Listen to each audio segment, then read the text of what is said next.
Blessed ones of the nations of the world. One more time, thus as your brother again, Moses of Osei of Sakodi of TRC, Ghana. Coming to you with the continuation of our expose's testimony, New World Disorder, expose part 123. We have received expose part 121, 122. This is 123, which is what to do. Humanity part 121, which we saw. We would notice that I purposely ended that expose after exactly at 15 minutes and 55 seconds. I was only teaching the terror network of Nana Addo Akufo and the tribalist, His Excellency Joe New World Order, Joe Biden of America, that in fact their stupidity of numerological nonsense is no rocket science. So if you watch expose part 121, the length is 15 minutes and 55 seconds. I did that purposely as a message to the government of Nana Addo Akufo, the tribalist, and the government of Mr. Joe Biden of the US, letting them know that total nonsense is no rocket science. But you know, in order to shield their shame, they may like to contract or expand the video to change the time from 15 minutes 55 seconds to whatever they want to. So let's get that. Blessed ones are covered to the program Testimony New World Disorder. This is expose part 123, and it's going to be what to do. Humanity and the nations of the world. I have told us we are going to dwell in John chapter 11 for a very long time. The raising of Lazarus back to death. I told us that in US before we came down. When I came to US, we had started it, and the terrorism by Nana Addo Akufo and his government, the tribalists, have hindered us. Yet we are still on the same John chapter 11, the raising of Lazarus from the dead. So we shall get there sooner. But let the noble people of Haiti understand that there is a history to the assassination of His Excellency Moise, their president. It has been very long wickedness by this US undercover agent Nana Addo Akufo, the terror network of Nana Addo Akufo, Ghana Embassy, Washington DC, stakes in America against me, hatred, seeking to lynch me on my own soil of Ghana, kidnapping me, torturing my infant, persecuting them, chopping off of my body on the clock in America, killing of my innocent people of Ghana, politicians, diplomats, religious leaders, and most recent being, in 2020, November 12, being the barbarous, cowardly secret killing of His Excellency Jerry John Rawlings in the interest of the dangerous US undercover agent by the terror network of Nana Addo Akufo and stakes in America. So Haiti, there were the triggers that led to the assassination, for the revenge to be carried out against your innocent president. The brains behind those that bizarre killing of the president is the evils of the undercover agent, the Germantown, Maryland police, the terror network of Nana Addo Akufo, the tribalist of Ghana, Osla Owusu, Kandapa, IGP Dampare, and the Ghana Embassy, Washington DC. So there are stakes that played you to the killing of your president. They trespassed. They trod on the ground that it's a no-no by seeking to assassinate me after the killing of Rawlings. So humanity, let's understand this. I've told us that there are huge global stakes in this. God tactically has, in seeking to protect my life from the hands of the coward secret killers, have made the stakes very huge.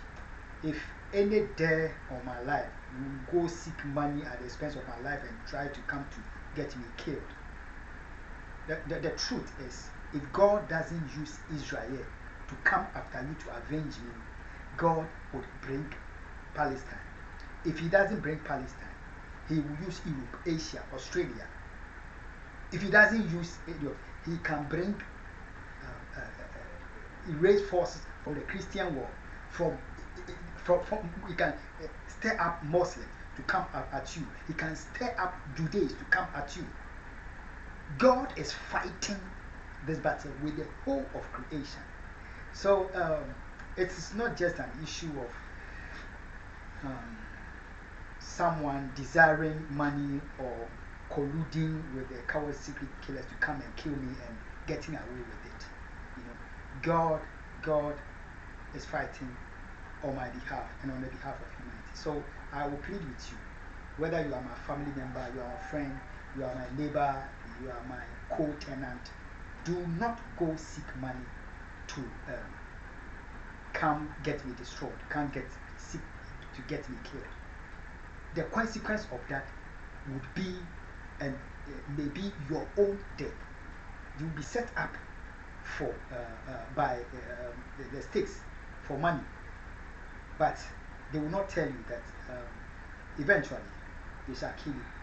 So just beware of the love of money, which is the root of all evil. Blessed ones of the nations of the earth, amidst all these evils by the government of Nana Addo Akufo have told humanity that the epitome, the center of the global evil, whatever is happening to the nations of the world, the core of it are evil political minds, tribal minds in Ghana. They have been behind this evil of troubling humanity and the nations of the world to the collapse of the New York Stock Exchange, the COVID, Russia-Ukraine situation, whatever. They are all a diversionary tactics. The epitome of it, the core of it, remain the coward secret killers and the new terrorists, the tribalists. They are troubling humanity and the nations, but they want you to blame your worry on COVID nonsense and Russia-Ukraine wars. They are the problem. So humanity, what to do in the face of this is to understand that there may be individuals in our world that we may not understand them.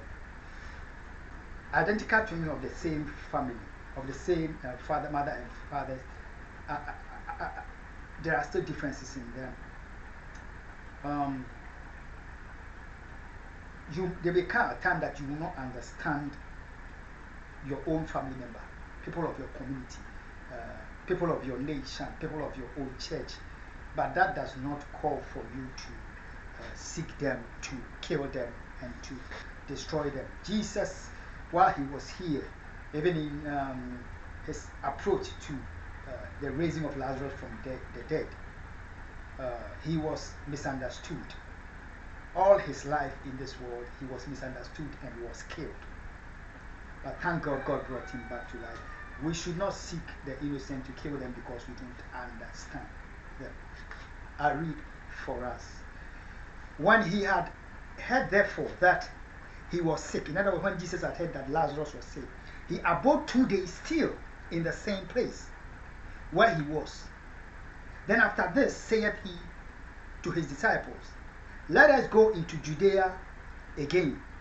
Let us go into Judea again means that they were in Judea but have left Judea, and he wants them to go there one more time. So let's get that understanding. Let us go into Judea again. They are going to the place that they used to be. In other words, It is just like let me continue. His disciples say unto him, Master, the Jews of late sought to stone thee, and goest thou thither again? Master, the Jews of late sought to stone thee, but goest thou thither again? When you read the scripture, don't perceive the Jews as maybe evil people who sought Jesus to kill. I'm telling you that should Jesus appear on earth one more time, whether he should appear in Ghana or whichever part of the world, we would seek him to kill him again, and not Jews will go after him and seek him to kill him. The Jews that we are reading here represent your situation in your own land. You understand that you are sought for to be killed by your own people, that you are hated by your own family members, that you are hated by people of your own community. And so don't look at he's talking about to some people, I mean the Jews. No. He's talking about the Bible is a living book, a book of today and not of the past. You understand? So it is talking about you. So to me, in 2011, God brought me to the land of Ghana. The terror net of Nana Akufo, the US at the cover, it set up some of my family members to collude with terrorists to get me assassinated. However, God helped me. I escaped. In 2019, I came back to Ghana. They still killed my people to the point of the cowardly secret killing of his assassination of His Excellency Dr. Busumuru Kofi Annan. You understand? In 2021, I've come to Ghana. In 2022, I've come to Ghana, and they are poisoning me. They are seeking every means to get. So it is just like saying you are African, you are going to Ghana again upon all the hate that the tribalists and the haters seek to kill you. You are still going. But let's hear what Jesus said to us. Jesus answered, Are there not 12 hours in the day? If any man walk in the day, he stumbleth not, because he seeth the light of the world. You know what Jesus is saying here? He's relating whatever he's saying to the night and day. But however, there is more to what he was saying. He was telling them that if you walk in the day, you stumble not, because you see the light of the day. Believers, Christians, sing the song that the light of the world is Jesus, the light of the world is. So in other words, Jesus was telling them that if you walk in righteousness, you walk in innocence, you walk in holiness,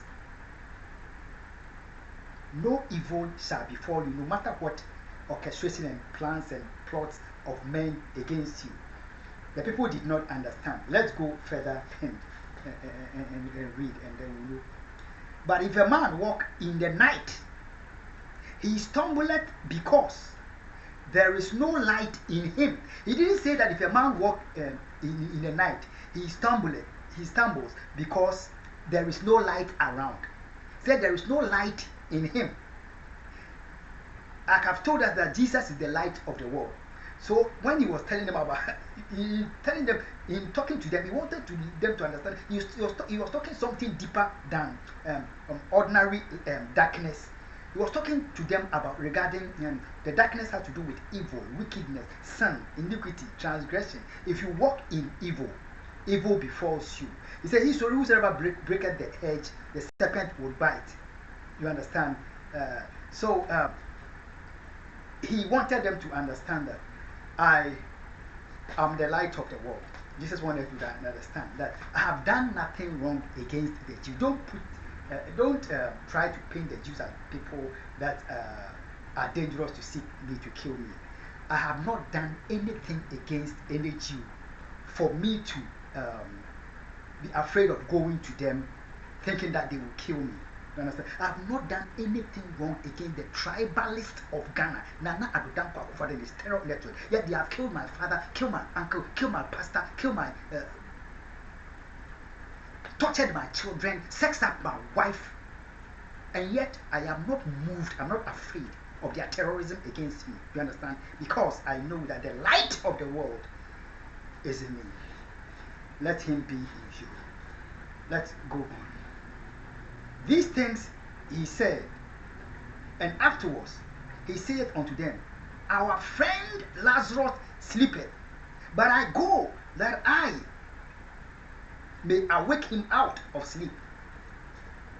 He started talking to them that Lazarus is asleep, but I'm going to wake him. Over here, you see that the people still didn't understand what he was talking about. Let's go on. Then said his disciple, Lord, if he sleep, he shall do well. It is clear that the disciple didn't understand him, that he was talking about the death of Lazarus. Howbeit, Jesus spake of his death, but they thought that he had spoken of taking of rest in sleep. Do you see that? They misunderstood him. All his life, they wanted to stone him, kill him, do all kinds of, because he was never understood by some of his own disciples, some of his own brethren, his own people of his own community, and the end result, they killed him. You understand? Let's go on. Then said Jesus unto them. Then said Jesus unto them plainly, Lazarus is dead. Let's end here. Blessed ones, let's get the understanding. I'm saying that from time to time, God shall bring to this world the Nelson Mandelas, the Martin Luther King Jr., the Osage Dr. Kwame Nkrumahs, the Abraham Lincolns, the Albert Einsteins, the Platos, the many that you can think of, that don't think and act like you. They were made and designed, fashioned by God for his work in this world. If you don't understand them, seek to understand them. Don't get them killed. They may be in your family, they may be in your community, they may be in the church, they may be in your mosque, they may be in the synagogue, they may be in your nation, they may be in your political party. Don't hate them to seek to kill them. God bless you. And God bless my homeland, Ghana. That is what you do.